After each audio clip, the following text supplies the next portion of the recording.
discusiones sobre temas actuales y cómo la fe cristiana puede influir y guiar en la vida cotidiana. Reflexiones y devocionales, momentos de reflexión que ayudan a profundizar espiritualmente y crecer en la fe. Únete a nuestra familia, suscríbete y mantén las notificaciones activadas para que no te pierdas ninguno de nuestros contenidos. Que Dios te bendiga abundantemente. Con Emanuel Padilla y César Sá, con Emanuel Padilla y César Sá. Conversaciones Zona puede influir en la vida cotidiana. Con Emanuel Padilla y César Sá, con Emanuel Padilla y César Sá, con Emanuel Padilla y César Sá. Conversaciones Zona. ¿Qué? Conversaciones Zona. Conversaciones relevantes, discusiones sobre temas actuales y cómo la fe cristiana puede influir y guiar en la vida cotidiana.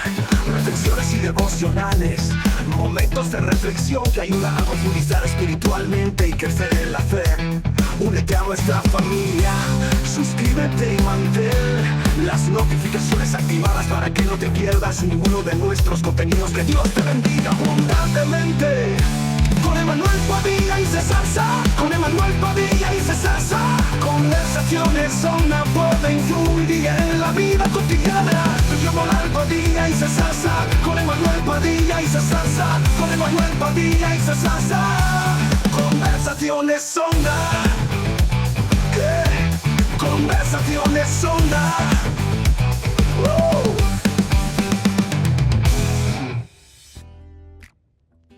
Que el Señor les bendiga. Estamos aquí en nuestro 16 podcast de Transformados. Usted sabe que Transformados es de 19 a 35 años. Estoy en Ecuador, en mi país. ¡Wow! Con el mejor pastor de Quito. No les digan a los demás que usted es el mejor pastor. Me conoce desde niño. Él ha marcado mi vida. Me ha ministrado, y todo lo que el Señor ha puesto en este varón se ha cumplido hasta el día de hoy. Así que vamos a ir por este tema, pero primero presente el pastor, su iglesia, cómo se llama, en dónde los pueden buscar, qué podría decirle a una comunidad que es grande, sí, de la iglesia aquí en el Valle de los Llanos. En Quito, Ecuador. Bueno, soy Gerardo Morales, tengo 49 años. Joven. Y gracias por lo de joven. Estamos ministrando hace 17 años, tiempo completo, la iglesia. Con este año cumplí 18. Y bueno, nuestra comunidad se llama Familia y Gracia, porque creemos que Dios, en el corazón de Dios está la familia. Y creemos que hay que ministrar en este tiempo el corazón de la familia, a los esposos, los jóvenes. Y creo que esto enrola un gran compromiso por restaurar a la familia. Y hay un pasaje precioso cuando en Malaquías, en que Dios es la última profecía después del silencio de más de 400 años al Nuevo Testamento. Usted que ya está estudiando todos estos temas teológicos, le estoy refrescando. La palabra es: yo regresaré el corazón de los hijos hacia los padres y de los padres hacia sus hijos. Y es interesante cómo Cristo puede hacer esta labor tan maravillosa a través de su evangelio. Así que eso estamos haciendo hace 17 años, como te dije, 18, reconciliando a las familias con Dios. Ese es uno de mis propósitos. Soy evangelista, soy predicador, soy servidor tuyo. Y sobre todo es alguien que yo puedo decir que es como esa saeta que dice la palabra del Señor, que el Señor lo coge y lo lanza. Yo lo veo así, pastor, porque en mi vida ha clavado así, literalmente así, cada promesa de parte del Señor, pero a través de usted con esa dirección y con esa ubicación. Wow. Y yo entiendo que aquí en el Valle están con una muy buena saeta, y un buen arco, y una buena flecha aquí. Así que vamos por ese camino, pastor. La pregunta es, ¿cómo dar una identidad a un joven que usted puede ver de parte del Señor, que va a ser, digamos, evangelista, pastor, misionero, pero su vida actualmente no es así? Y lo segundo es que tampoco reconoce que hay un Dios, digamos, pero viene a la iglesia porque alguien le invitó, porque se siente bien, por comunidad, por familia. ¿Cómo darle una identidad y un propósito a ese pronto pastor? ya ese joven. Bueno, yo creo algo muy importante que Dios nos muestra a través de Cristo en los evangelios es la relación. Nunca perdamos la relación como padres, nunca como líderes, como servidores, sea pastores, lo que tú quieras. El joven actualmente lo que quiere es conexión, y por eso están conectados a las redes sociales y se pueden quedar horas porque ellos no disciernen el tiempo. Seguro. Pero cuando nosotros los criticamos, cuando nosotros les sermoneamos, cuando nosotros les estamos viendo corregimos sus pensamientos, su forma de verse, etcétera, etcétera, lo que hacemos es repeler. Entonces perdemos la eficacia porque no nos relacionamos. Entonces, primera cosa que yo hago con mis hijos incluso, y que creo que me tocó contigo también, es relacionar. Seguro. Y en la relación hay aceptación. ¿Por qué la gente se va a una pandilla? Porque los aceptan. Entonces comienzan a tener primero la aceptación, relación, y luego la identidad de este círculo de amigos. Por eso es muy importante checar con quién andan nuestros hijos, porque ellos están marcando identidad también, son influencia. Pero aquí tenemos que ser influencia nosotros como pastores, como hermanos. Marco Guerrero primero se relacionó contigo, sí, para luego direccionarte en la identidad. La identidad la recuperamos, la clarificamos, la vamos a proyectar en un joven cuando le llevamos al Señor, cuando les llevamos a la palabra, y no lo que las circunstancias, las redes sociales, el TikTok, el Instagram y un montón de basura que a veces está determinando quiénes somos o lo que tenemos. Entonces nos influencia demasiado. Nos influencia lo que tengo. Entonces mi identidad está en lo que tengo, en mi apariencia o en mi circunstancia, ¿no es cierto? Entonces eso es peligroso porque eso es pasajero, pero en cambio lo eterno permanece, es sólido. Entonces al joven hay que llevarlo a la palabra, pero después de tener relación. Y eso, y ahí entró al punto, ¿no? Porque topó el tema de Marcos Guerrero, que fue prácticamente, más que mi mentor, sería como mi papá, el que nunca pastor, papá tuyo. Pastor y papá, pero exagerado, o sea, exagerado. Que yo no pude darle, digamos, no pude serle obediente, digamos así, porque pasó lo que pasó. Pero en el caso de usted, no sé si se acuerde, pero yo cometí un error, un pecado, que fue que me estaba robando las ofrendas, los diezmos de las ofrendas. Y la junta se reunió, estaba usted, estaba Marcos, estaba Fabián y los demás. Los puedo mencionar porque ya en diferentes podcasts ya saben quiénes son. Ya revelaste tu pecado. Exacto. No, y ya he revelado también. Y no, el Señor ya me sanó. Sí, ya me sanó y todo. Ellos tomaron una opción legal que me iban a meter preso. ¿Podían? Sí, podían. Vamos con la misma línea. Wow. Ustedes están viendo en mí a alguien que puede transformar vidas, que puede predicar la palabra del Señor, pero cometí un error. Y con ese error, por ahí va la pregunta. Entonces, ¿qué pasó? Usted dijo, pero discipulémosle, que esté 3 años en disciplina, pero guiémosle. Marcos, yo me acuerdo que él dijo que no, porque prácticamente es como arado en el mar conmigo. Y Fabián apoyó su emoción. Pero lo que me impresionó fue lo de Fabián. Me dijo, no busquen más, yo me hago cargo. Lo que mi maestro no hizo, lo voy a hacer yo. Entonces yo dije, ¿cómo la vida de Marcos le cambió a la vida de Fabián? Para él decirme, esta vez ya no es Marcos Guerrero, esta vez ya no es el mismo amor, el mismo cariño, esta vez vas a hacer lo que tienes que hacer. Y está en mí reconocer y tener un encuentro personal para poder rendirme. ¿Cómo llega a ese punto crítico en la vida de un joven donde ya está perdido, tal vez ya no tiene perdón, ya no tiene el sueño, ya no tiene el anhelo, pero ustedes hacen hasta lo imposible, como cruzar el mar por el Señor, cruzar el mar solo por uno? O sea, él nunca se imaginó eso, yo nunca me imaginé lo que el Señor me ha dado hoy, o en donde yo estoy, justamente porque estas 3 personas quisieron cruzar el mar por uno. O sea, ahí fue algo. ¿Cómo llegar a ese punto? ¿Cómo darle propósito ahí a su vida? Porque tal vez identidad está. Y el propósito. Yo creo que, mi querido César, hay algo importante que debemos recuperar. Hay muchos David que siguen cayendo, pero que hay también aquellos profetas que no vienen a condenar, sino vienen a levantar. Yo creo que eso es muy importante, mantener nuestra iglesia, no la piedra que podemos lanzarle en juicio, sino la restauración que responsablemente tenemos que hacerlo. Claro, al que quiere, al que se deja y al que toma un corazón de arrepentimiento. Y creo que tú lo hiciste. Y creo que yo lo puedo tener, o cualquiera de los que están escuchando, 7 veces cada el justo. O sea, lo que nos está diciendo es que vamos a fallar. ¿Seguro? El tema es cómo o quién te va a levantar. Y aquí Dios no ha renunciado a los jóvenes, no ha renunciado a tu matrimonio, no ha renunciado a tu causa, porque la causa somos nosotros.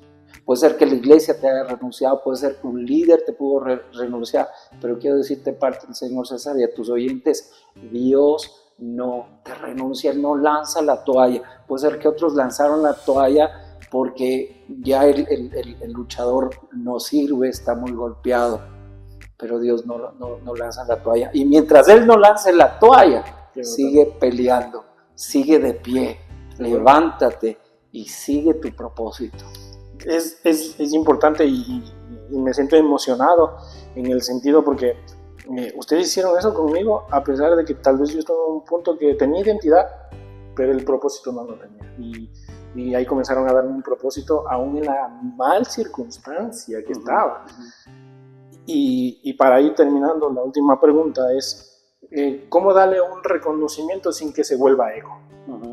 Ya, porque ya estamos en el problema de la identidad, estamos ya con el propósito, pero ahí viene algo fundamental, es cómo darle un reconocimiento, porque el Señor dice que en lo secreto, en lo público lo va a hacer, pero el Señor lo hace porque sabe que no va a haber ego. Entonces muchas veces cometen ese error de que lo hizo todo bien, siguió todo bien, hizo todo bien, entonces démosle, pero ya cuando está arriba con todo lo que tiene, con todo lo que le viene, con todo lo que puede venir, dos cosas importantes que tengo que recordar. Uno es el amor. Es decir, que propósito sin amor se vuelve cualquier cosa utilitaria. El amor le da sentido al propósito. Entonces, como pastores y aún con la persona que se tiene que levantar, es el amor de Dios, porque no podemos levantarlo con fuerza humana, con palabra humana. Es el amor lo que conquistó la vida de un David, de un Moisés, de un Saulo, de un Pedro que se equivocó tremendamente. Fue el amor. Es Cristo buscando al que le falló, al que le negó, al que le traicionó. Es Cristo buscando a la humanidad. Y Pedro simboliza la humanidad, que le niega a Dios, pero Dios es el eterno amante.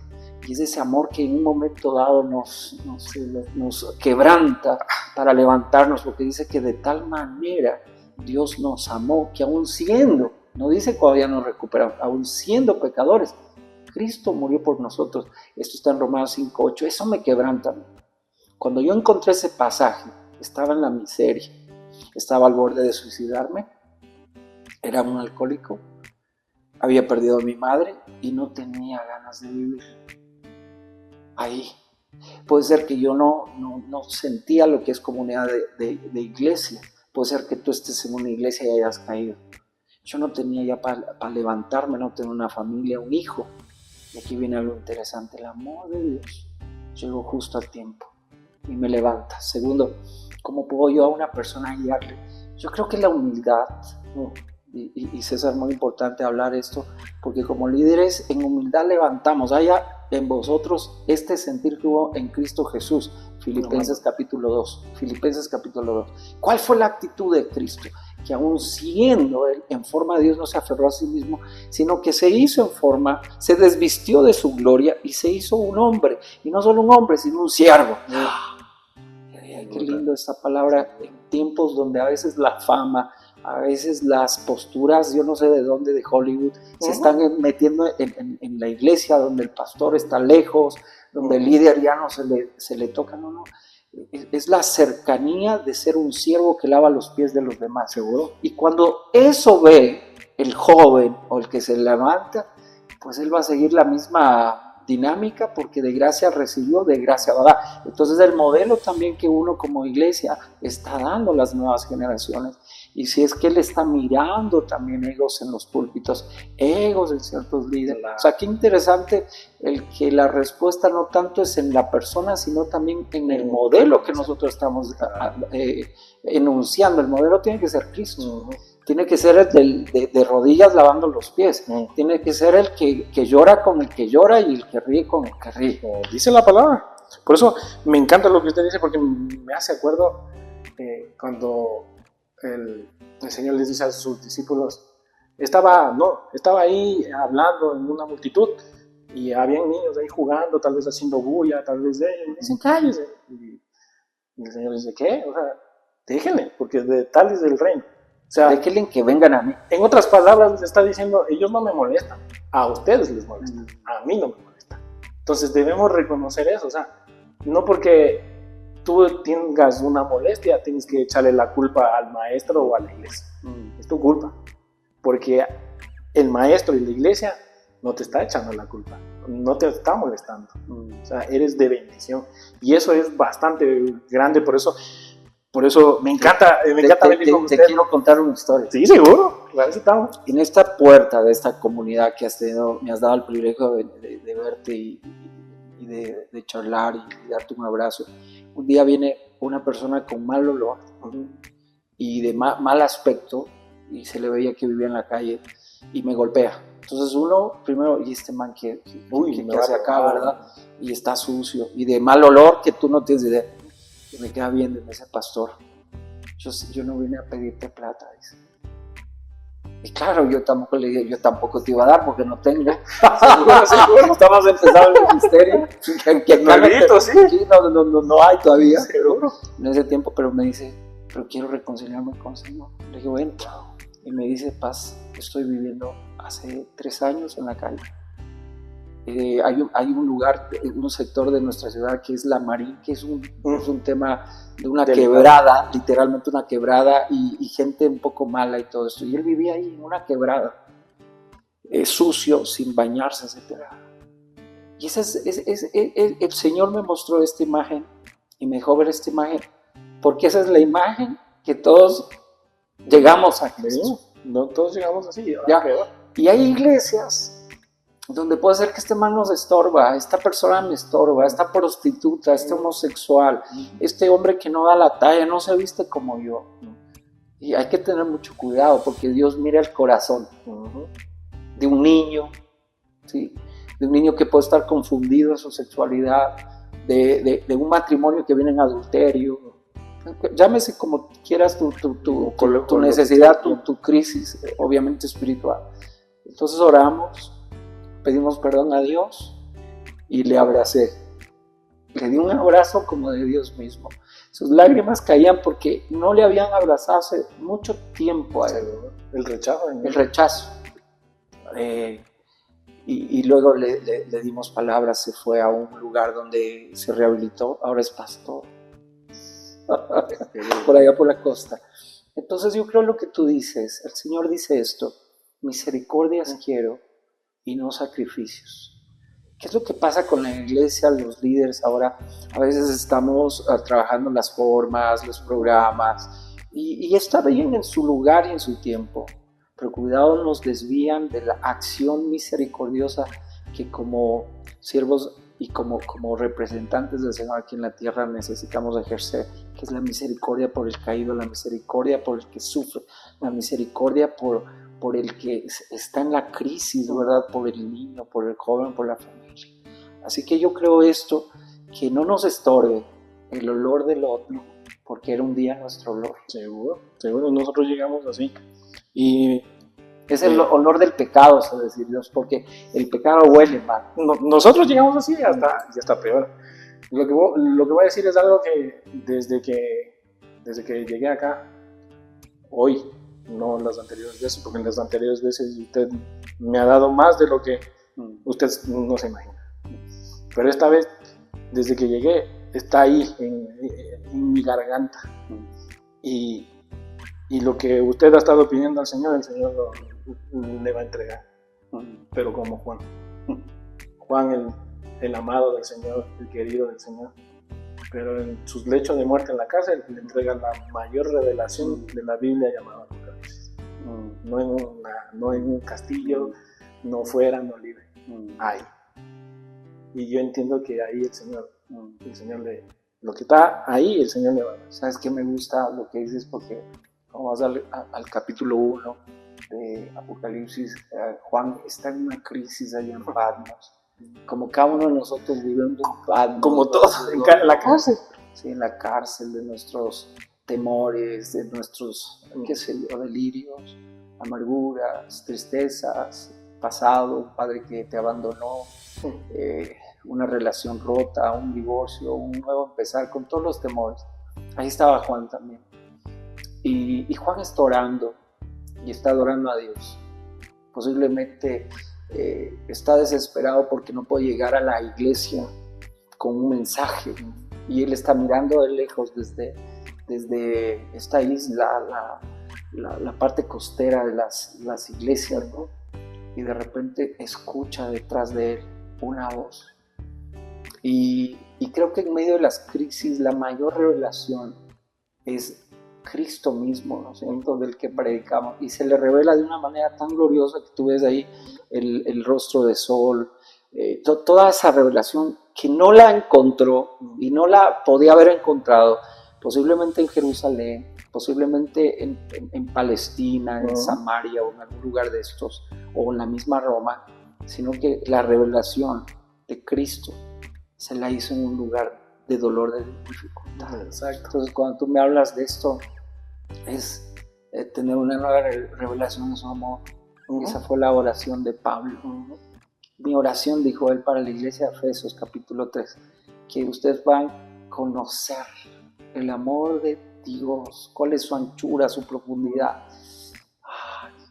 Y yo oro por eso, porque mis hijos puedan encontrar ese amor verdadero, que no se compra, sino que nada más se recibe de gracia, y también para esta comunidad y para tu comunidad. Seguro. Que Dios, ¿sí?, pueda llenar los corazones de tu gente, de la gente que estás tocando a través de tu podcast. Pero realmente, pastor, es mucho más allá. Yo siento eso porque, para hacerlo más claro y en lenguaje criollo ecuatoriano, usted ha visto la revelación de todos nosotros, pero usted va a ver la revelación suya, pero por Jesucristo. Eso es lo que viene. Amén. Porque ha hecho mucha revelación en muchas vidas, pero Juan tuvo su revelación de él con Cristo. Eso es lo que viene. Que venga. Así que gracias por estar en Gracias. este podcast. Gracias por invitarme. Gracias. No, y gracias por aceptarme. Esta es tu casa. Y gracias, pastor. Que Dios te bendiga. Doctor, gracias. Qué chévere. Muchas gracias. Desactivadas para que no te pierdas ninguno de nuestros contenidos. Que Dios te bendiga abundantemente. Con Emanuel Padilla y César Sá. Con Emanuel Padilla y César Sá. Conversaciones son una puede influir en la vida cotidiana. Con Emanuel Padilla y César Sá. Con Emanuel Padilla y César Sá. Con Emanuel Padilla y César Sá. Conversaciones son ¿qué? Conversaciones son